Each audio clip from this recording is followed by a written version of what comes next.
নবম হিজরির রজব মাস। মুতার যুদ্ধে রোমকদের বিরুদ্ধে প্রথম অভিযানের ১৩ মাস পর এটি ছিল তাদের বিরুদ্ধে দ্বিতীয় অভিযান। আর এটিই ছিল রাসূল সাল্লাল্লাহু আলাইহি ওয়াসাল্লাম এর অংশগ্রহণে তাঁর জীবনের শেষ যুদ্ধ। এই অভিযানে মুসলিম বাহিনীতে সৈন্য সংখ্যা ছিল ৩০,০০০ এবং রোমকদের সৈন্য সংখ্যা ছিল ৪০,০০০-এর বেশি, যাদের মধ্যে লাখাম ও জুজাম সহ অন্যান্য আরব খ্রিস্টান গোত্রসমূহ ছিল, যারা ইতিমধ্যে শামের বালকা পর্যন্ত এসে গিয়েছিল। গত বছরে মুতার যুদ্ধে শোচনীয় পরাজয়ের প্রতিশোধ নেবার জন্য তারা সরাসরি মদিনায় হামলার এই গোপন প্রস্তুতি নেয়। তাতে মদিনার সর্বত্র রোমক ভীতির সঞ্চার হয়। কিন্তু এতদসত্ত্বেও রাসূল সাল্লাল্লাহু আলাইহি ওয়াসাল্লাম তাদের প্রতির্ধে রোমান সীমান্ত অভিমুখে যাত্রা করলে তারা সংবাদ পেয়ে ভীত হয়ে পালিয়ে যায়।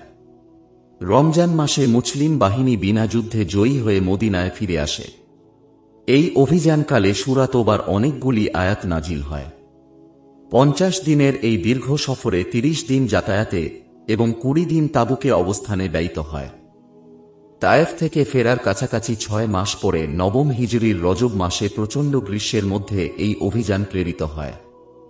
তাবুক ছিল মদিনা থেকে ৭৭৮ কিলোমিটার উত্তরে সেদি আরবের উত্তর পশ্চিম সীমান্তে অবস্থিত। তৎকালীন সময়ের অর্ধেক পৃথিবীর একচ্ছত্র অধিপতি রোম সম্রাটের সিরীয় গভর্নরের বিরুদ্ধে অষ্টম হিজরির জুমাদাল উলা মাসে পরিচালিত মুতার অভিযানে এক অসম যুদ্ধে রোমকদের পিছু হটার ফলে আরব উপদ্বীপে মুসলিম শক্তির শ্রদ্ধাপূর্ণ প্রভাব বিস্তৃত হয়। তাতে যুগ যুগ ধরে রোমকদের শাসন শোষণে নিষ্পিষ্ট আরবদের মধ্যে স্বাধীনতার স্বপ্ন জাগরিত হয়। বিশেষ করে আরব ভূখণ্ডের সীমান্তবর্তী রোম শাসিত সাম্রাজ্যের জন্য তা একটি বিরাট চ্যালেঞ্জ হিসাবে দেখা দেয়। এ সময় মদিনার আউস গোত্রের অন্যতম সাবেক নেতা এবং খাজরাজ গোত্রের উপরেও যার যথেষ্ট প্রভাব ছিল, ধর্মগুরু আবু আমের আর রাহেব অষ্টম হিজরির শেষ দিকে হুনায়েন যুদ্ধের পর সব দিক থেকে নিরাশ হয়ে অবশেষে শামে, সিরিয়া চলে যান। কেননা এটি তখন ছিল আরব ভূমিতে খ্রিস্টান শাসনের কেন্দ্রবিন্দু। তিনি সেখানে গিয়ে নাছাড়া হন। অতঃপর রোম সম্রাটকে মদিনা আক্রমণের জন্য প্ররোচনা দিতে থাকেন। এ উদ্দেশ্যে মদিনার মুনাফিকদের সাথে তিনি পুরা যোগাযোগ রাখেন এবং তাদেরকে দিয়ে তিনি মসজিদে কোবার অদূরে মসজিদে জেরার নির্মাণ করান, যাতে মসজিদের আড়ালে চক্রান্ত ও ষড়যন্ত্রের কেন্দ্র হিসাবে এটাকে ব্যবহার করা যায়। তাবারি জুহরির বরাতে মুরসাল সূত্রে বর্ণনা করেন যে বনু আমর বিন আউফ গোত্রে মসজিদে কোবা নির্মিত হলে তার প্রতি হিংসাবশে তার ভাই বনু কুন্ম বিন আউফ গোত্রের লোকেরা এই মসজিদ নির্মাণ করে। রোম সম্রাটকে আবু আমের বুঝাতে সক্ষম হন যে মদিনায় মুহাম্মাদের বিরুদ্ধে তার একটি বিরাট দল রয়েছে, যারা বাহ্যিকভাবে মুহাম্মাদের দলে মিশে আছে। বাইরে থেকে রোম করা হামলা করলে তারা ঘুরে দাঁড়াবে এবং রোমকদের সহজ বিজয় লাভ হবে। উল্লেখ্য যে ওহুদ যুদ্ধে শহীদ এবং ফেরেশতারা যার লাশ গোসল করান, সেই বিখ্যাত সাহাবী হানজালা ছিলেন এই ফাসেক আবু আমেরের পুত্র। রাসূল সাল্লাল্লাহু আলাইহি ওয়াসাল্লাম তাকে ইসলামের দাওয়াত দিলে সে অস্বীকার করে। ফলে রাসূল সাল্লাল্লাহু আলাইহি ওয়াসাল্লাম তার নামকরণ করেন আবু আমের আল ফাসেক। তিনি তাকে বদদোয়া করেন যেন সে মদিনা থেকে দূরে জনবিচ্ছিন্ন হয়ে নির্জন কোনো স্থানে মৃত্যুবরণ করে। পরে তিনি শামের কিন্নাসরিন জেলায় নিঃসঙ্গ অবস্থায় মৃত্যুবরণ করেন। একদিকে রাজনৈতিক বাস্তবতা, অন্যদিকে আবু আমেরের এই প্ররোচনা রোম সম্রাটকে মদিনা হামলায় উৎসাহিত করল। পূর্ণরূপে শক্তি সঞ্চয়ের পূর্বেই উঠতি ইসলামী শক্তিকে অঙ্কুরে বিনাশ করার সংকল্প নিয়ে তারা ব্যাপক যুদ্ধ প্রস্তুতি শুরু করে, যাতে রোম সাম্রাজ্য সংলগ্ন আরব এলাকা থেকে ভবিষ্যতে কোনো রূপ বিদ্রোহের হুমকি সৃষ্টি না হয়। রোমকদের উক্ত হুমকি মোকাবিলা করাই ছিল তাবুক অভিযানের প্রত্যক্ষ কারণ। দ্বিতীয় কারণ ছিল তাদের কুফরি আদর্শের হুমকি মোকাবিলা করা, কারণ তারা ছিল ইহুদিদের পরে আরবদের নিকটতম দুশমন শক্তি।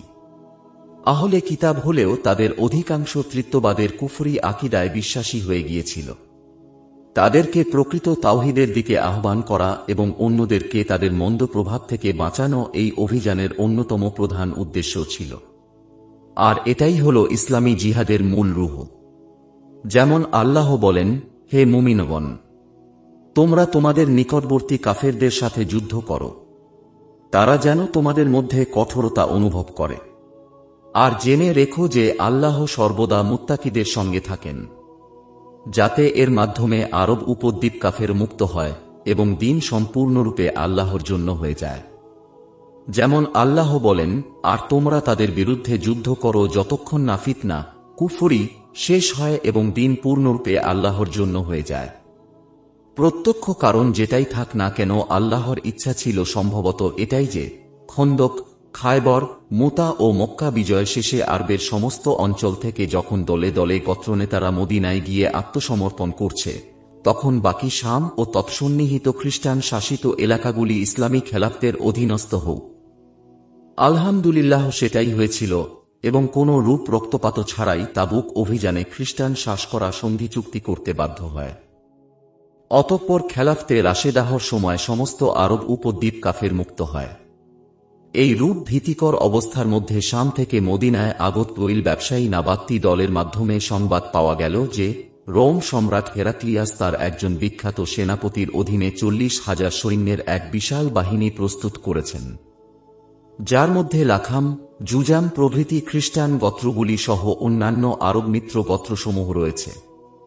তাদের অগ্রবর্তী বাহিনীটি মদিনা অভিমুখে ইতিমধ্যে সিরিয়ার বালকা নগরীতে পৌঁছে গেছে। খবরটি এমন সময় পৌঁছাল যখন ছিল গ্রীষ্মকাল এবং ফল পাকার মৌসুম। মানুষের মধ্যে ছিল ক্ষুধা ও দারিদ্র্যর তীব্র কষাঘাত। রাস্তা ছিল বহু দূরের এবং অতীব ক্লেশকর। সুহাইলি বলেন, হাবশার বাদশাহ আছহামা নাজাশী নবম হিজরির রজব মাসে মৃত্যুবরণ করেন। অতঃপর রাসূল সাল্লাল্লাহু আলাইহি ওয়াসাল্লাম সাহাবীগণকে নিয়ে বাকি দ্বারকাদের মুছাল্লায় গিয়ে তার গায়েবানা জানাজা আদায় করেন। নাজাশী মুসলমান ছিলেন এবং রাসূল সাল্লাল্লাহু আলাইহি ওয়াসাল্লাম ও মুসলমানদের একান্ত হিতাকাঙ্ক্ষী ও নিঃস্বার্থ সাহায্যকারী ছিলেন। জাবের রাদিয়াল্লাহু আনহু বলেন, তার মৃত্যুর দিন রাসূল সাল্লাল্লাহু আলাইহি ওয়াসাল্লাম সবাইকে অবহিত করে বলেন, আজ একজন সৎ ব্যক্তি মৃত্যুবরণ করেছেন। অতএব তোমরা দাঁড়িয়ে যাও এবং তোমাদের ভাই আছহামার জন্য জানাজা সালাত আদায় করো। হুজাইফা বিন আশিদ আল গিফারি রাদিয়াল্লাহু আনহু হতে অন্য বর্ণনায় এসেছে যে তিনি বলেন, তোমরা তোমাদের একজন ভাইয়ের জানাজা পড়ো, যিনি তোমাদের দেশ ব্যতীত অন্য দেশে মৃত্যুবরণ করেছেন। রাসূলুল্লাহ সাল্লাল্লাহু আলাইহি ওয়াসাল্লাম চিন্তা করলেন যে আরব এলাকায় রোমকদের প্রবেশ করার আগেই তাদেরকে তাদের সীমানার মধ্যে আটকে দিতে হবে, যাতে আরব ও মুসলিম এলাকা অহেতুক ক্ষতিগ্রস্ত না হয়। অন্য সময় রাসূলুল্লাহ সাল্লাল্লাহু আলাইহি ওয়াসাল্লাম তাওরিয়া করেন, অর্থাৎ একদিকে যাওয়ার কথা বলে অন্যদিকে যেতেন।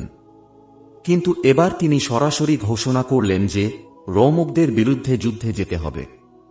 অতঃপর এ ব্যাপারে তিনি সবাইকে জোরালোভাবে উৎসাহিত করতে থাকেন, যাতে ভীতি ঝেড়ে ফেলে সবাই যুদ্ধের জন্য জোরে সোরে প্রস্তুতি নিতে পারে। দেখা গেল যে কেবল মুনাফিকরা ব্যতীত সবাই যুদ্ধে যাওয়ার জন্য উদগ্রীব হয়ে উঠল। মক্কাবাসীদের নিকটে ও অন্যান্য আরব গোত্রগুলির নিকটে খবর পাঠানো হল। একই সময়ে সূরা তওবার অনেকগুলি আয়াত নাজিল হল। মুনাফিকদের যুদ্ধভীতির বিরুদ্ধে ও মিথ্যা ওজর আপত্তির বিরুদ্ধে। এতদ্ব্যতীত জিহাদের ফজিলত এবং এতদুদ্দেশ্যে দান ছাৎকার ফজিলত সম্পর্কে অনেকগুলি আয়াত নাজিল হয়। এতে মুসলমানদের মধ্যে ব্যাপক সাড়া পড়ে যায়। গ্রীষ্মের খরতাপ, ফসল কাটার মৌসুম, দীর্ঘ সফরের কষ্ট সবকিছু ভুলে গিয়ে তাদের মধ্যে শুরু হয় জিহাদে গমন করার ও জিহাদ ফান্ডে দান করার প্রতিযোগিতা। এই বাহিনীকে জায়শুল উসরাহ অর্থাৎ কেশকর যুদ্ধের সেনাবাহিনী বলে অভিহিত করা হয়। এ সময় মুনাফিকরা মসজিদে কোবার অনতি দূরে একটি মসজিদ নির্মাণ করে এবং সেখানে গিয়ে সালাত আদায়ের জন্য রাসূল সাল্লাল্লাহু আলাইহি ওয়াসাল্লাম কে দাওয়াত দেয়। রাসূল সাল্লাল্লাহু আলাইহি ওয়াসাল্লাম তাবুক যুদ্ধ থেকে ফিরে এসে সেখানে যাবেন বলে কথা দেন। ইতিহাসে এটি মসজিদে জেরার বা অনিষ্টকারী মসজিদ নামে পরিচিত। জিহাদে গমনের নির্দেশ প্রচারিত হওয়ার পর মুসলমানদের মধ্যে ব্যাপক সাড়া পড়ে যায়। সকলে স্বতঃস্ফূর্তভাবে জিহাদের প্রস্তুতি শুরু করে দেয়। যাদের বাহন ছিল না তারা ছুটে আসেন রাসূল সাল্লাল্লাহু আলাইহি ওয়াসাল্লাম এর কাছে বাহনের জন্য। রাসূলুল্লাহ সাল্লাল্লাহু আলাইহি ওয়াসাল্লাম সবাইকে বাহনের ব্যবস্থা করতে পারলেন না। ফলে যারা বাহন পেলেন না তারা জিহাদে যেতে না পারার দুঃখে কেঁদে বুক ভাসান। ইতিহাসে এরার আল বাকাউন ক্রন্দনকারীগণ নামে খ্যাত। রাসূলুল্লাহ সাল্লাল্লাহু আলাইহি ওয়াসাল্লাম বলেন, যে ব্যক্তি জায়শুল উসরাহর প্রস্তুতিতে দান করবে তার জন্য জান্নাত। উক্ত হাদিস শোনার পর মুসলমানদের মধ্যে দানের প্রতিযোগিতা শুরু হয়ে যায়। এক উমর রাদিয়াল্লাহু আনহু বলেন, তাবুক যুদ্ধের সময় রাসূলুল্লাহ সাল্লাল্লাহু আলাইহি ওয়াসাল্লাম সবাইকে ছাদকার নির্দেশ দিলেন। তখন আমার নিকটে পর্যাপ্ত সম্পদ ছিল। আমি মনে মনে বললাম, দানের প্রতিযোগিতায় আজ আমি আবু বকরের উপরে জিতে যাব।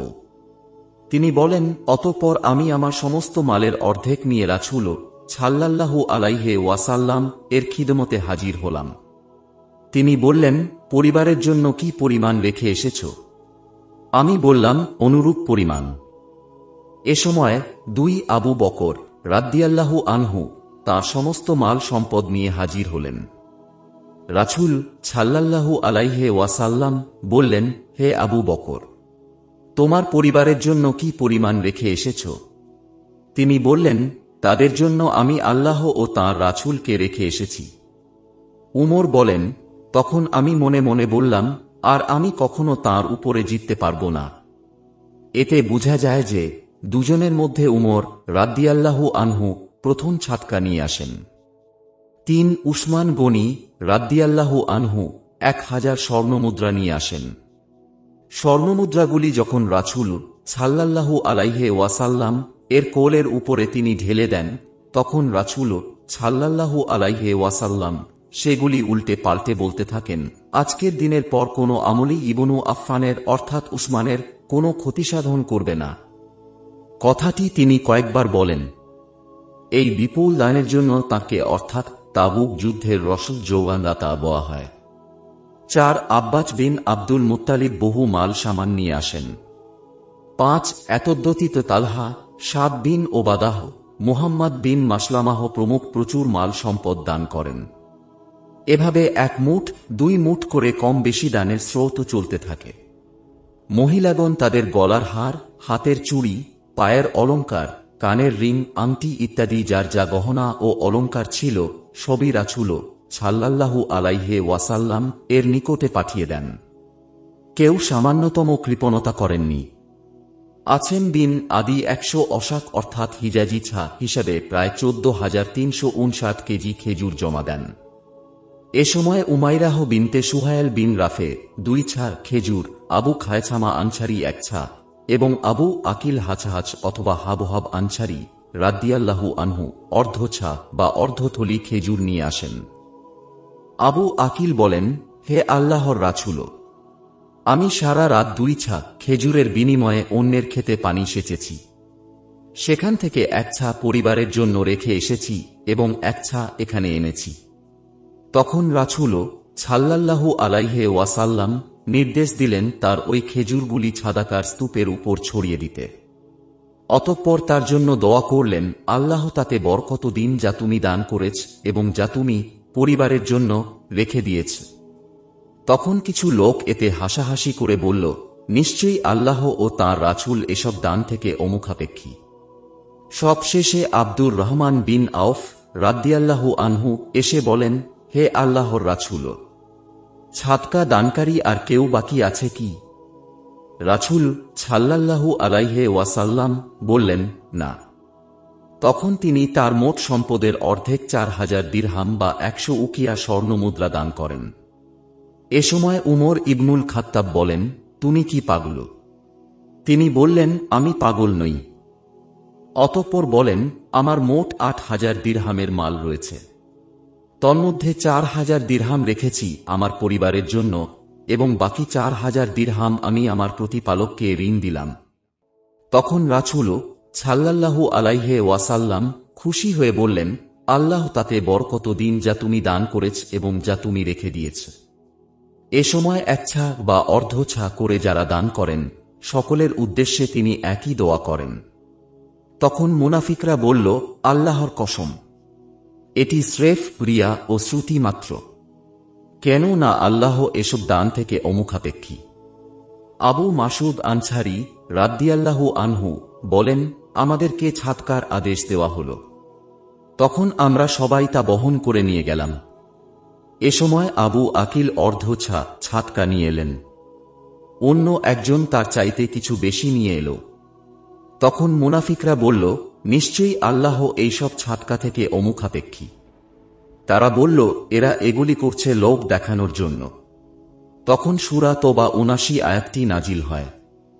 উক্ত আয়াতে আল্লাহ বলেন, যারা স্বেচ্ছায় ছাতকা দানকারী মুমিনদের প্রতি বিদ্রূপ করে এবং যাদের স্বীয় পরিশ্রমলব্ধ বস্তু ছাড়া কিছুই নেই তাদেরকে উপহাস করে, আল্লাহ তাদেরকে লাঞ্ছিত করেন এবং তাদের জন্য রয়েছে মর্মন্তুদ শাস্তি। তাবুক যুদ্ধে মুনাফিকদের অবস্থান ছিল খুবই জঘন্য। যাতে মুসলিম বাহিনী মদিনা থেকে বের না হয় এবং রোমকদের হামলার পথ সুগম হয়, সেজন্য তাদের চেষ্টার অন্ত ছিল না। সে কারণ তাদের ও দুর্বল ঈমানদারদের লক্ষ্য করে সূরা তোবা ৩৮ থেকে ১১০ পর্যন্ত পরপর ৭২টি আয়াত নাজিল হয়। তাতে মুমিনদের ঈমান বৃদ্ধি পায় ও মুনাফিকদের বিষয়ে তারা অধিক সজাগ হয়। মুনাফিকরা নিজেরা তো দান করেনি, উপরন্তু এই দানকে ঠাট্টা বিদ্রূপ করেছিল। তাদের ঠাট্টা যেন এরূপ ছিল যে বিশ্বশক্তি রোমক বাহিনীকে এরা ২-৪টি খেজুর দিয়ে পরাস্ত করতে চায়, কিংবা ২-৪টা খেজুর দিয়েই এরা রোম সাম্রাজ্য জয়ের দিবা স্বপ্ন দেখছে। আব্দুল্লাহ ইবনে উবাইয়ের নেতৃত্বে মুনাফিকরা নানা অজুহাতে জিহাদ থেকে পিছিয়ে থাকে। উপরন্তু তারা গোপনে মুমিনদের বলতে থাকে যে মুহাম্মাদ ও তার সাথীরা কেউ আর মদিনায় ফিরতে পারবে না। রোম সম্রাট ওদের বন্দী করে বিভিন্ন দেশে পাঠিয়ে দিবেন। তারা বলে, তোমরা এই গরমে বের হয় না। তাদের প্ররোচনায় কেউ কেউ গিয়ে মিথ্যা অজুহাত দেখিয়ে রাসূল সাল্লাল্লাহু আলাইহি ওয়াসাল্লাম এর নিকট থেকে জিহাদে না যাওয়ার অনুমতি প্রার্থনা করে। এ সময় মদিনার বেদুইনদের মুনাফেকি ও অবাধ্যতা ছিল খুবই বেশি। মদিনার শহর এলাকা ছেড়ে পার্শ্ববর্তী বস্তি এলাকাতেও মুনাফেকি ছড়িয়ে পড়ে, যাদেরকে রাসূল সাল্লাল্লাহু আলাইহি ওয়াসাল্লাম জানতেন না, কিন্তু আল্লাহ জানতেন। আল্লাহ পাক এসব মুনাফিকদের ওজর কবুল করতে এবং তাদের কথা বিশ্বাস করতে রাসূল সাল্লাল্লাহু আলাইহি ওয়াসাল্লাম কে নিষেধ করেন। এমনকি কুরআন তাদেরকে অপবিত্র বলে আখ্যায়িত করে। এভাবে মুমিন ও মুনাফিকদের মধ্যে আমলে ও আচরণে বিভক্তি রেখা সৃষ্টি হয়। কোবায় মুনাফিকদের তৈরি মসজিদে জেরারে রাসূল সাল্লাল্লাহু আলাইহি ওয়াসাল্লাম কে সালাত আদায় নিষেধ করা হয়। তাবুক যুদ্ধ থেকে ফিরে মুনাফিক নেতা আব্দুল্লাহ ইবনে উবাইয়ের জানাজায় শরীক হওয়ার পর থেকে সকল মুনাফিকের জানাজায় শরীক হওয়ার ব্যাপারে স্থায়ী নিষেধাজ্ঞা জারি করা হয়। তাবুক যুদ্ধে মুনাফিকদের বৃহদাংশ যোগদান করেনি। ২-৪ জন যারা গিয়েছিল তারা গিয়েছিল স্রেফ ষড়যন্ত্র করার জন্য। এমনকি ফেরার পথে তাদের মধ্যে ১২ জন রাসূল সাল্লাল্লাহু আলাইহি ওয়াসাল্লাম কে এক পাহাড়ি সরু পথে হত্যার চেষ্টা করে। তাছাড়া ওই সময় ছিল ফল পাকার মৌসুম, যে কারণে মদিনা থেকে বের হওয়া তখন ছিল বড়ই কষ্টকর বিষয়। মদিনার এই সার্বিক অবস্থার প্রেক্ষাপটে আল্লাহ পাক আয়াত নাজিল করে বলেন, হে মুমিনগণ, মুশরিকগণ শিরকি আকিদার কারণে নাপাক বই কিছুই নয়। অতএব তারা যেন এ বছরের পর মসজিদুল হারামের নিকটবর্তী না হয়। ব্যবসা বাণিজ্য তাদের হাতে থাকার কারণে তোমরা যদি দারিদ্র্যর ভয় করো তবে সত্বর আল্লাহ নিজ অনুগ্রহে তোমাদেরকে অভাবমুক্ত করে দিবেন যদি তিনি চান। নিশ্চয়ই আল্লাহ সর্বজ্ঞ ও প্রজ্ঞাময়। যারা অজুহাত দিয়ে পিছিয়ে থাকার অনুমতি চেয়েছিল তাদের প্রতি ইঙ্গিত করে আল্লাহ বলেন, যদি গনিমত নিকটবর্তী হতো এবং সফর কাছাকাছি হতো তাহলে ওরা অবশ্যই তোমার অনুগামী হতো, কিন্তু তাদের নিকট শাম পর্যন্ত সফরটাই দীর্ঘ মনে হয়েছে। তাই সত্বর ওরা আল্লাহর নামে শপথ করে বলবে, সাধ্যে কুলালে অবশ্যই আমরা তোমাদের সাথে বের হতাম।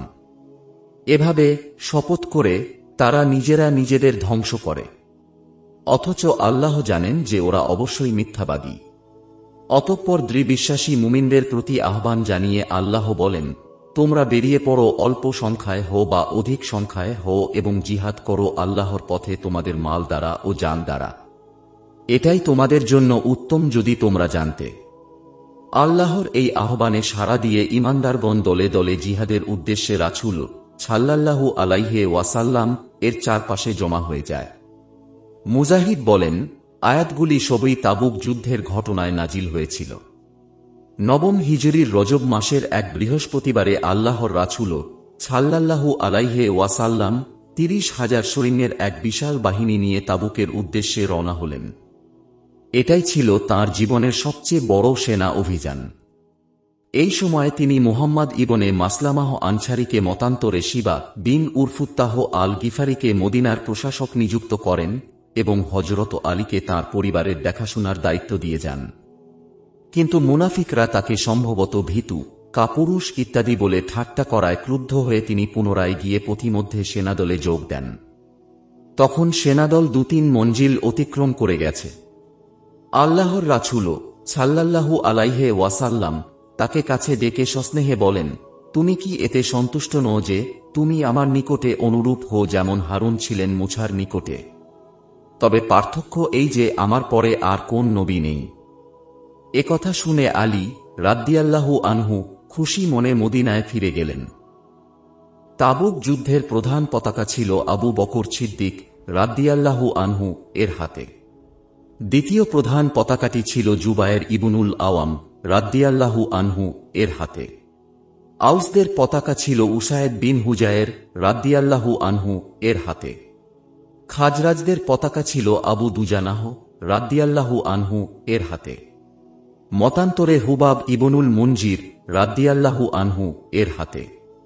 এছাড়াও আনসারদের অন্যান্য গোত্র এবং আরবদের অন্যান্য দলের পৃথক পৃথক পতাকা ছিল, যেমন জায়েদ বিন সাবেত রাদিয়াল্লাহু আনহু বনু মালেক বিন নাজ্জারের এবং মুয়াজ বিন জাবাল রাদিয়াল্লাহু আনহু বনু মাসলামাহ এর পতাকা বহন করেন। তথ্যগুলি সবই একভাবে ওয়াকেদি বর্ণিত। যিনি পরিত্যক্ত, কিন্তু তাঁর সিরাত গ্রন্থ অগণিত তথ্যাবলী সমৃদ্ধ। সেখান থেকে এই ধরনের তথ্য গ্রহণে কোনো ক্ষতি নেই। অসুখ, দরিদ্রতা, বাহন সংকট প্রভৃতি কারণে যারা জিহাদে যেতে পারেননি তারা জান্নাত লাভের এই মহা সুযোগ হারানোর বেদনায় কাঁদতে থাকেন। যারা ইতিহাসে ক্রন্দনকারীগণ বলে খ্যাত তাদেরই অন্যতম ছিলেন উলবাহ বিন জায়েদ, যিনি রাত্রি জেগে সালাত আদায় করেন ও আল্লাহর নিকটে কেঁদে কেঁদে বলেন, হে আল্লাহ, তুমি আমাদেরকে জিহাদের নির্দেশ দিয়েছ ও তাতে উৎসাহিত করেছ, কিন্তু আমার নিকটে এমন কিছু নেই যা দিয়ে আমি তোমার রাসূলের সঙ্গে যেতে সক্ষম হই এবং আমার দেহে বা সম্পদে যে সব জুলুম হয়েছে তার প্রতিটি জুলুমের বিনিময়ে প্রত্যেক মুসলমানের উপর আমি ছাতকা করি। অতঃপর ফজর সালাতের পর রাসূল সাল্লাল্লাহু আলাইহি ওয়াসাল্লাম সবার উদ্দেশ্যে বললেন, আজ রাতে ছাতকা দানকারী কোথায়? কিন্তু কেউ দাঁড়াল না। রাসূল সাল্লাল্লাহু আলাইহি ওয়াসাল্লাম দ্বিতীয়বার বললে ওই ব্যক্তি দাঁড়াল ও তাকে সব খবর জানাল। তখন রাসূল সাল্লাল্লাহু আলাইহি ওয়াসাল্লাম বললেন, সুসংবাদ গ্রহণ করো। যার হাতে মুহাম্মাদের জীবন তার কসম করে বলছি, তোমার ছাতকা আল্লাহর কবুলকৃত জাকাতের অন্তর্ভুক্ত হয়ে গেছে। অন্য বর্ণনায় এসেছে তাকে ক্ষমা করা হয়েছে। আবু মুছা আশারীর নেতৃত্বে আশারীগণ এসে বাহনের দাবি করলে রাসূল সাল্লাল্লাহু আলাইহি ওয়াসাল্লাম তাদেরকে 3টি উটের বেশি দিতে পারলেন না।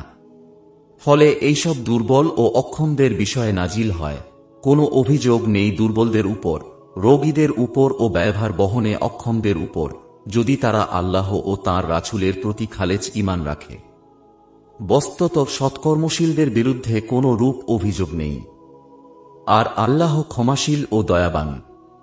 অধিকন্তু ওইসব লোকদের বিরুদ্ধে কোনো অভিযোগ নেই যারা তোমার নিকট এজন্য আসে যে তুমি তাদের জিহাদে যাবার জন্য বাহনের ব্যবস্থা করবে, অথচ তুমি বলেছ যে আমার নিকটে এমন কোনো বাহন নেই যার উপর তোমাদের সওয়ার করাব। তখন তারা এমন অবস্থায় ফিরে যায় যে তাদের চক্ষুসমূহ হতে অবিরলধারে অশ্রু প্রবাহিত হতে থাকে এই দুঃখে যে তারা এমন কিছু পাচ্ছে না যা তারা ব্যয় করবে। রাসূল সাল্লাল্লাহু আলাইহি ওয়াসাল্লাম বলেন, নিশ্চয়ই মদিনায় একদল লোক রয়েছে যারা তোমাদের সাথে অভিযানে অংশগ্রহণ করেনি। ওজর তাদেরকে আটকিয়ে রেখেছিল। সাধ্যমতো দান ছাতকা করা সত্ত্বেও তা এই বিশাল সেনাবাহিনীর জন্য যথেষ্ট ছিল না।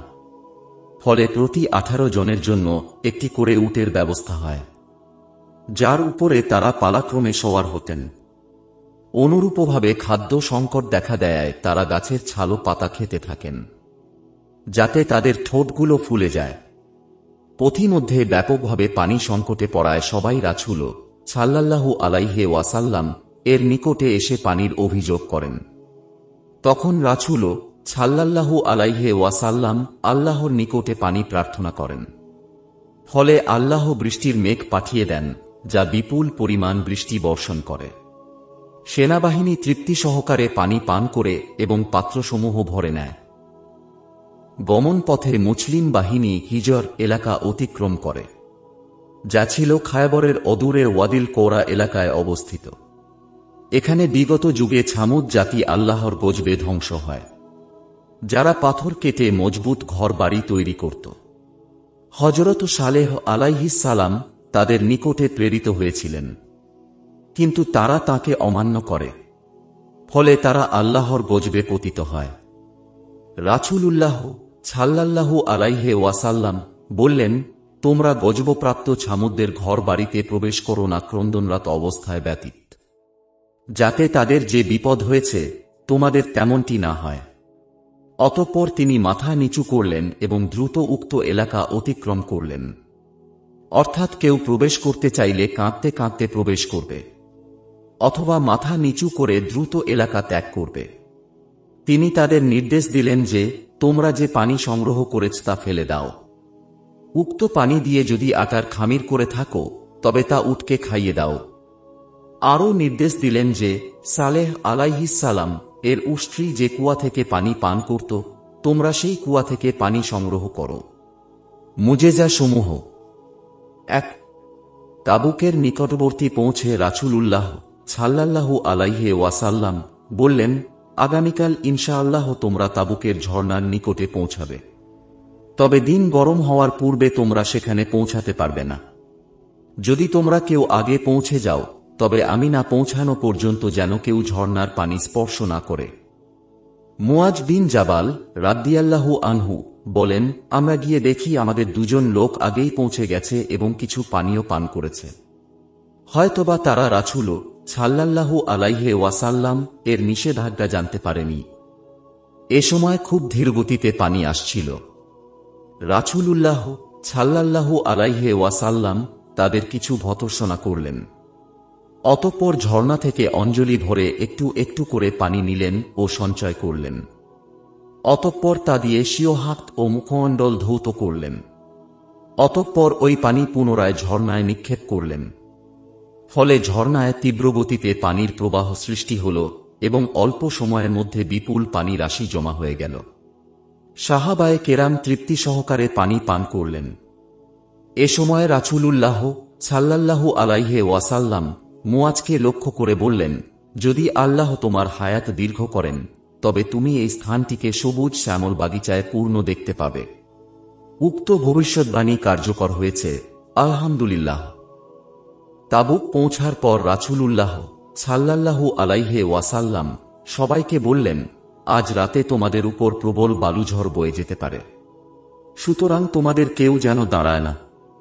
যাদের উট আছে তারা যেন উটকে শক্তভাবে বেঁধে রাখে। দেখা গেল যে প্রবল বেগে ঝড় এলো।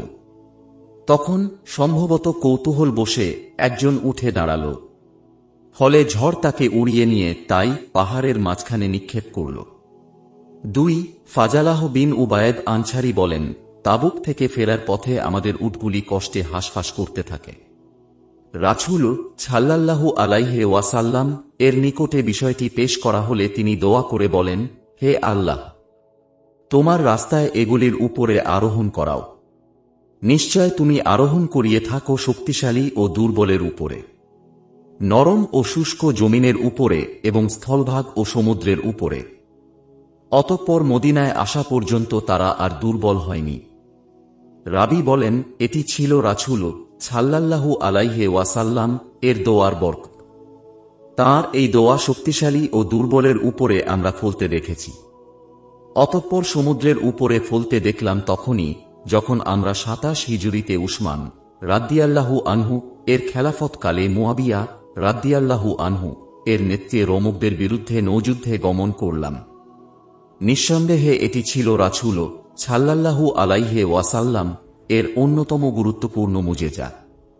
আব্দুল্লাহ ইবনু আব্বাস রাদ্দিয়াল্লাহু আনহু বলেন, তাবুক যুদ্ধে পথ চলাকালীন সময়ে রাসূল সাল্লাল্লাহু আলাইহি ওয়াসাল্লাম এর নিয়ম ছিল এই যে তিনি সর্বদা জোহর ও আসরে এবং মাগরিব ও এশাতে জমা ও কছর করতেন। এতে জমা তাকদিম ও জমা তাখির দুটিই হতো। তাকদিম অর্থ শেষের সালাতটি পূর্বের সালাতের সাথে জমা করা এবং তাখির অর্থ প্রথমের সালাতটি শেষেরটির সাথে জমা করা। সফরে রাসূল সাল্লাল্লাহু আলাইহি ওয়াসাল্লাম সুন্নাত নফল ছাড়াই জোহর ও আসর একত্রে পৃথক একামতে জামাতের সাথে অথবা একাকী সালাত আদায় করতেন। মুসলিম বাহিনীর তাবুকে উপস্থিতির খবর শুনে রৌমক ও তাদের মিত্ররা এতই ভীত হয়ে পড়ল যে তারা মোকাবিলার হিম্মত হারিয়ে ফেলল এবং তারা তাদের সীমান্তের অভ্যন্তরে বিভিন্ন শহরে বিক্ষিপ্ত হয়ে ছড়িয়ে পড়ল। তৎকালীন বিশ্বশক্তির এই বিনাযুদ্ধে পলায়ন সমস্ত আরব উপদ্বীপে মুসলিম শক্তির জন্য অযাচিতভাবে এমন সব রাজনৈতিক সুবিধা দিয়ে এনে দিল যা যুদ্ধ করে অর্জন করা সম্ভব হতো না। রোমকদের মিত্র শক্তিগুলি মদিনার প্রতি বশ্যতা স্বীকার করল। খ্রিস্টান শাসনকর্তাদের সঙ্গে সন্ধি। এক আয়লার খ্রিস্টান গভর্নর ইউহান্নাহ বিন রুবাহ রাসূলুল্লাহ সাল্লাল্লাহু আলাইহি ওয়াসাল্লাম এর খিদমতে হাজির হয়ে সন্ধি করেন এবং তাকে জিজিয়া প্রদান করেন। ২ আজরুহ ও জারবা এর নেতৃবৃন্দ এসে জিজিয়া প্রদান করেন। রাসূল সাল্লাল্লাহু আলাইহি ওয়াসাল্লাম তাদের প্রত্যেককে সন্ধির চুক্তিনামা প্রদান করেন যা তাদের কাছে রক্ষিত থাকে। শুধুমাত্র জিজিয়ার বিনিময়ে তাদের জান মালিকজত ও ধর্মের স্বাধীনতা অক্ষুণ্ণ রাখার গ্যারান্টি দেওয়া হয়।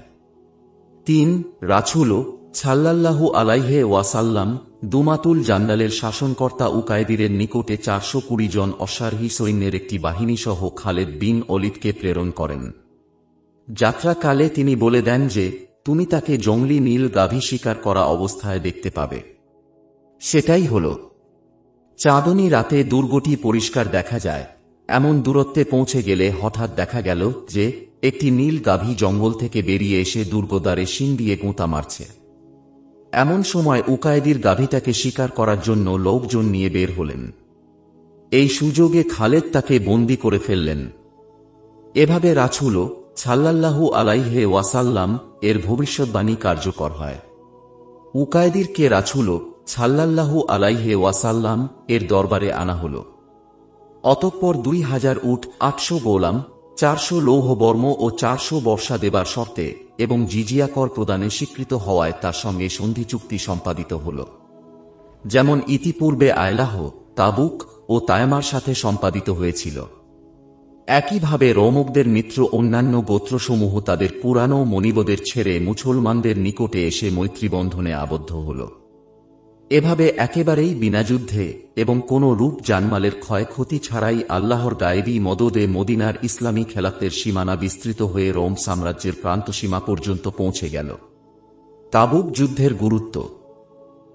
এই যুদ্ধে বিশ্বশক্তি রোমক বাহিনীর যুদ্ধ ছাড়াই পিছু হটে যাওয়ায় মুসলিম শক্তির প্রভাব আব এলাকার বাইরে সর্বত্র ছড়িয়ে পড়ে। ২ রোমকদের কেন্দ্রবিন্দু সিরিয়া ও তার আশপাশের সকল খ্রিস্টান শাসক ও গোত্রীয় নেতৃবৃন্দ মুসলিম শক্তির সাথে স্বেচ্ছায় সন্ধি চুক্তি স্বাক্ষর করে। ফলে আরব এলাকা বহিঃশক্তির হামলা থেকে নিরাপদ হয়। ৩ শুধু অপ্রতিদ্বন্দ্বী সামরিক শক্তি হিসাবে নয়, সর্বোচ্চ মানবাধিকার নিশ্চিতকারী বাহিনী হিসাবে মুসলমানদের সুনাম সুখ্যাতি সর্বত্র ছড়িয়ে পড়ে। ফলে দলে দলে খ্রিস্টানরা মুসলমান হয়ে যায়, যা খেলাফতে রাশেদাহর সময় বিশ্বব্যাপী মুসলিম বিজয়ে সহায়ক হয়। তাবুক যুদ্ধ থেকে প্রাপ্ত বিধানসমূহ। এ যুদ্ধে রাসূল সাল্লাল্লাহু আলাইহি ওয়াসাল্লাম আব্দুর রহমান বিন আউফের পিছনে ফজরের সালাত ১ রাকাত আদায় করেন। পরে বাকি রাকাত শেষে সালাম ফিরিয়ে দাঁড়িয়ে তিনি বলেন, তোমরা সঠিক কাজ করেছ। সালাত যথাসময়ে আদায় করতে হয়। এর দ্বারা অনুত্তমের পিছনে উত্তমের সালাত জায়েজ প্রমাণিত হয়। তাছাড়া জামায়াতের জন্য সময় নির্ধারণ করা ও তা সকলের জন্য মেনে চলা আবশ্যিক প্রমাণিত হয়। 2 ফেরার পথে মুয়াজ বিন জাবাল রাদিয়াল্লাহু আনহু রাসূল সাল্লাল্লাহু আলাইহি ওয়াসাল্লাম এর নিকট এমন আমলের কথা জানতে চান যা তাকে জান্নাতে প্রবেশ করাবে ও জাহান্নাম থেকে দূরে রাখবে। জবাবে রাসূল সাল্লাল্লাহু আলাইহি ওয়াসাল্লাম বলেন, প্রধান বিষয় হল ইসলাম কবুল করা। কেন না যে ইসলাম কবুল করে সে জাহান্নাম থেকে নিরাপদ হয়। এর স্তম্ভ হল সালাত এবং চূড়া হল জিহাদ। 3 এ যুদ্ধে রাসূল সাল্লাল্লাহু আলাইহি ওয়াসাল্লাম কে মুসল্লির সূত্রা সম্পর্কে জিজ্ঞেস করা হলে তিনি বলেন, এটি হাওদার পিছনের অংশের ন্যায় উঁচু। 4 এ সফরে জোহর আছর মাগরিব এশা জমা ও কছর করা হয়। 5 তাবুক যাওয়ার পথে ওয়াদিল কৌরার একটি বাগিচা থেকে অনুমানের ভিত্তিতে খেজুর খরিদ করা হয়, যার দ্বারা অনুমান ভিত্তিক ব্যবসা জায়েজ প্রমাণিত হয়। 6 তাবুকের একটি বাড়ি থেকে চামড়ার পাত্রে রাখা পানি চাওয়া হয়। এ সময় মৃত প্রাণীর চামড়া সম্পর্কে জিজ্ঞেস করা হলে রাসূল সাল্লাল্লাহু আলাইহি ওয়াসাল্লাম বলেন, এর দাবাগত করাই হল এর পবিত্রতা। 7 জনৈক ব্যক্তি মারামারির সময় অন্যের হাত কামড়ে ধরলে জোরে টান দেওয়ার কারণে তার সম্মুখের উপর নিচ দুটি দাঁত ছিটকে বেরিয়ে আসে। রাসূল সাল্লাল্লাহু আলাইহি ওয়াসাল্লাম তার জন্য কিছাচ বাতিল করে দেন, কারণ সে ইচ্ছাকৃতভাবে তার দাঁত উপরে ফেলেনি। 8 এ যুদ্ধে 3 দিনের অধিক সময় কোনো মুমিন ব্যক্তির সাথে দিনী কারণে বয়কট সিদ্ধ করা হয়, যা যুদ্ধ থেকে পিছিয়ে থাকা 3 জন মুখলেস সাহাবীর ক্ষেত্রে 50 দিনের বয়কট দ্বারা প্রমাণিত হয়। 9 এ যুদ্ধে তাবুকে 20 দিন অবস্থানকালে এবং সেখানে যাওয়া ও প্রত্যাবর্তনকালে পুরা সময়টা সালাতে জমা ও কছর করা হয়। এতে বোঝা যায় যে সফরে কছরের জন্য 19 দিন সময়কাল নির্ধারিত নয়, যেটি ইবনু আব্বাস রাদিয়াল্লাহু আনহু বলেছেন।